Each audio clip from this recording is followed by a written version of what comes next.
નમસ્કાર, હું Vinod Parmar, Gujarat state president hospital care committee આમ આદમી પાર્ટી.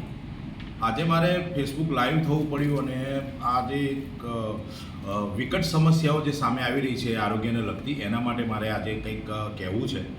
હું આરોગ્ય મંત્રી સાહેબ શ્રી, જાહેર જનતા, અગ્ર સચિવ સાહેબ શ્રી, દરેકને હું કહેવા માગું છું કે આજે ઘણી હોસ્પિટલમાં એવું હોય છે કે માની લો કે ડૉક્ટર જ આપણે ભગવાન માનીને ચાલતા હોય છે, પણ ડૉક્ટર જ એ રીતનું વર્તન દર્દીના સગા દર્દી સાથે કરતા હોય છે કે જેના કારણે બહુ ઘણી બધી વિકટ પરિસ્થિતિ ઊભી થાય છે. એવા ઘણા દાખલા છે, જેમ કે હમણાં ખ્યાતિ હોસ્પિટલનું જે કાંડ હજુ પૂરું થયું નથી, તે સેલ્બી હોસ્પિટલમાં એક માલધારી સમાજના અગ્રણીનું મૃત્યુ થયું ડૉક્ટરની ભૂલના કારણે.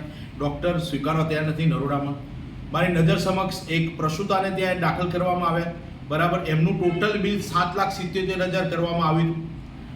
ટોપ મેનેજમેન્ટ સાથે વાત કરતા એવું કહેવામાં આવ્યું કે ભાઈ PMJAY યોજના અમારી પાસે છે, પણ અમારી પાસે આ પ્રસૂતા મતલબ ગાયનેક અને પીડિયાટ્રિક મતલબ બાળકોને લગતી બીમારી માટે આ યોજનામાં અમે સમર્થ નથી.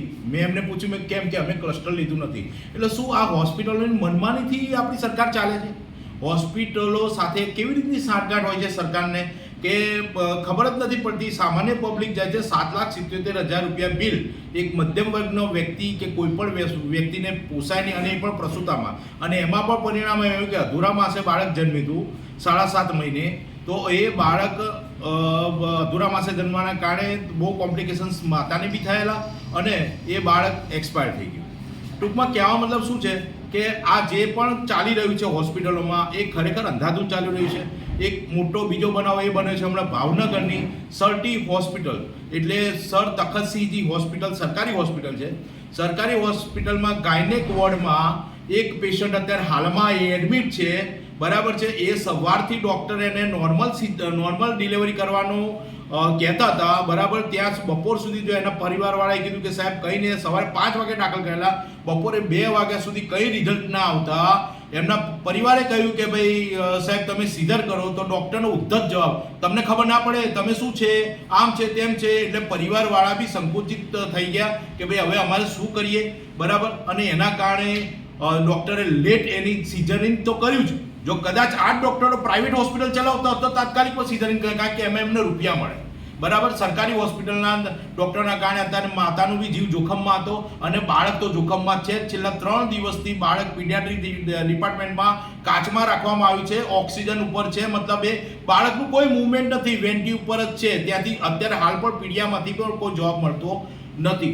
મારો કહેવાનો મતલબ એક જ છે કે અગ્ર સચિવ સાહેબ હોય કે આરોગ્ય મંત્રી સાહેબ હોય કે સાહેબ મહેરબાની કરો, આ જનતા ઉપર દયા કરો, કારણ કે જ્યાં ત્યાં તમારા ખરેખર બહુ બરાબરના ધાંધિયા ચાલી રહ્યા છે.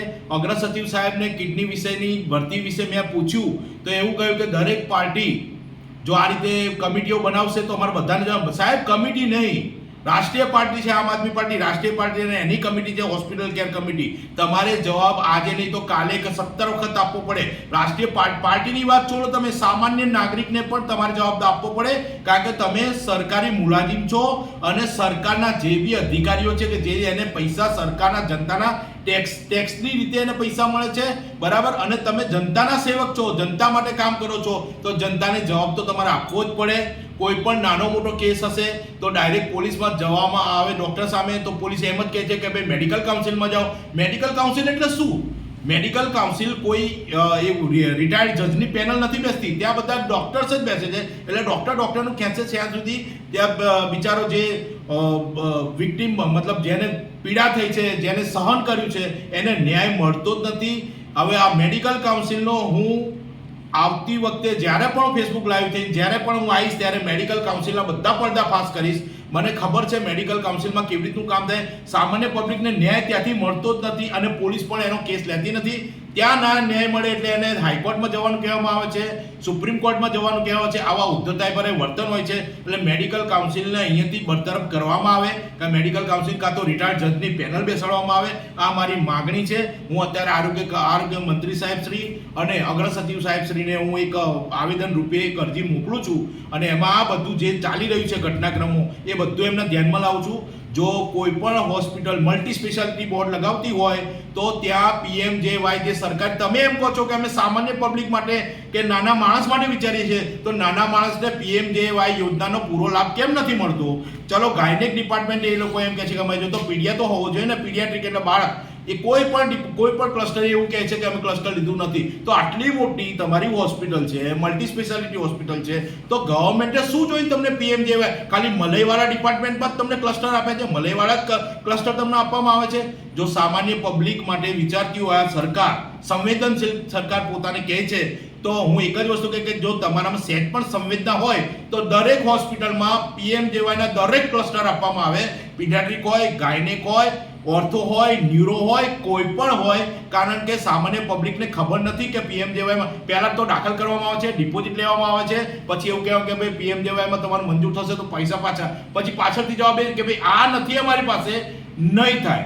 મતલબ જે વ્યક્તિ દાખલ થયો છે એ દેવાદાર થશે, 10% 15% પૈસા વ્યાજવા લાવશે, દેવામાં ડૂબી જશે પોતાના માણસને બચાવવા માટે.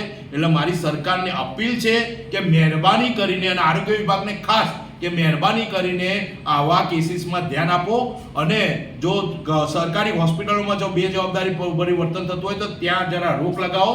હોસ્પિટલોની અંદર અત્યારે હાલમાં પણ તમને ડૉક્ટરનું નામ ખબર નહીં હોય, કારણ કે એને નેમપ્લેટ લગાવતા જ નથી.